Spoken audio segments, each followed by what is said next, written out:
അമേരിക്കയിൽ നടന്ന പ്രസിഡന്റ് തെരഞ്ഞെടുപ്പിൽ സ്പേസ് എക്സിൻ്റെയും ടെസ്ലയുടെയും ഉടമസ്ഥനായ ഇലോൺ മസ്ക് ആയിരുന്നു യഥാർത്ഥത്തിൽ ട്രംപിനേക്കാളും വലിയ താരമൂല്യമുള്ള ഒരു വ്യക്തിയായി മാറിയത്. എലോൺ മസ്ക് ആയിരുന്നു പണം വാരിയെറിഞ്ഞ് തെരഞ്ഞെടുപ്പിനുള്ള എല്ലാ കാര്യങ്ങൾക്കും ചുക്കാൻ പിടിച്ചിരുന്നത്. ട്രംപിൻ്റെ പ്രസിഡന്റ് സ്ഥാനത്തേക്ക് കുറഞ്ഞത് $288 മില്യൺ മസ്ക് സംഭാവനയായി നൽകിയെന്നാണ് കണക്കുകൾ. പുതിയ ഫെഡറൽ തെരഞ്ഞെടുപ്പ് കമ്മീഷൻ ഫയലിങ്ങുകളുടെ വിശകലനം ഉദ്ധരിച്ച് വാഷിംഗ്ടൺ പോസ്റ്റാണ് ഈ കാര്യം റിപ്പോർട്ട് ചെയ്തിരിക്കുന്നത്. മാത്രമല്ല, ഫെഡറൽ ചെലവുകളും നിയന്ത്രണങ്ങളും വെട്ടിക്കുറക്കാൻ ലക്ഷ്യമിട്ട് പുതുതായി സൃഷ്ടിക്കപ്പെട്ട ഡോജിനെ നയിക്കാൻ ട്രംപ് ഇലോൺ മസ്കിനെ നിയമിക്കുകയും ചെയ്തു. 2024 മസ്കിൻ്റെ അമ്പരപ്പിക്കുന്ന ഈ സംഭാവനകൾ കൊണ്ട് രാഷ്ട്രീയ മേഖലയിൽ ട്രംപ് അദ്ദേഹത്തിൻ്റെ സ്വാധീനം ഉറപ്പിച്ചു. എന്നാൽ ട്രംപിൻ്റെ വിമർശകർ മസ്കിനെ വിളിക്കുന്നത് തെരഞ്ഞെടുക്കപ്പെടാത്ത സഹ പ്രസിഡന്റ് എന്നാണ്.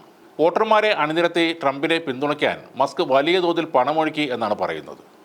മസ്കിൻ്റെ മാത്രമല്ല, ടെസ്ല ബോർഡ് അംഗം അന്റോണിയോ ഗ്രേഷ്യസ്, പാലന്തിർ സഹസ്ഥാപകൻ ജോ ലോൺസ്ഡേൽ, സെക്കോയ ക്യാപിറ്റൽ നിക്ഷേപകൻ ഷോൺ മഗോർ എന്നിവരുൾപ്പെടെയുള്ള അദ്ദേഹത്തിൻ്റെ അടുത്ത സഖ്യകക്ഷികളുടെ പിന്തുണയോടെ ഈ ഗ്രൂപ്പ് $263 ദശലക്ഷം തെരഞ്ഞെടുപ്പ് പ്രവർത്തനങ്ങൾക്കായി സമാഹരിച്ചെന്ന് വാഷിംഗ്ടൺ പോസ്റ്റ് റിപ്പോർട്ട് ചെയ്യുന്നുണ്ട്. നവംബർ 26 മുതൽ ഡിസംബർ 31 വരെയുള്ള റിപ്പോർട്ട് അനുസരിച്ച് മസ്ക് $11.2 മില്യൺ സംഭാവന നൽകിയിട്ടുണ്ട്. ഇത് പെറ്റീഷൻ ഇൻസെൻറ്റീവ് എന്നാണ് അറിയപ്പെടുന്നത്. ട്രംപിൻ്റെ തെരഞ്ഞെടുപ്പ് പ്രചാരണം ലക്ഷ്യമിട്ടുകൊണ്ട് കഴിഞ്ഞ ഒക്ടോബറിലാണ് ഇലോൺ മസ്ക് ട്രംപിൻ്റെ തെരഞ്ഞെടുപ്പ് പ്രവർത്തനങ്ങൾക്കായുള്ള സംരംഭം ആരംഭിച്ചത്. Pennsylvania, Georgia, Nevada, Arizona, Michigan, Wisconsin, North Carolina തുടങ്ങിയ സംസ്ഥാനങ്ങളിലെ വോട്ടർമാരെ ട്രംപ് അനുകൂലികളാക്കി മാറ്റുന്നതിനായി വലിയ തോതിൽ പണമൊഴുക്കുകയും ചെയ്തിട്ടുണ്ട്.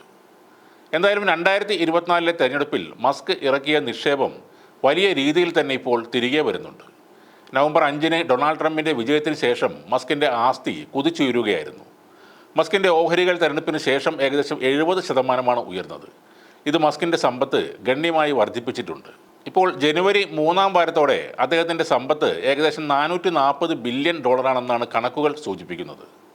പണം എറിഞ്ഞ് പണം വാരുക എന്ന തന്ത്രം ഒരിക്കൽ കൂടെ വിജയകരമായി അമേരിക്കയിൽ നടപ്പാക്കിയിരിക്കുന്നു.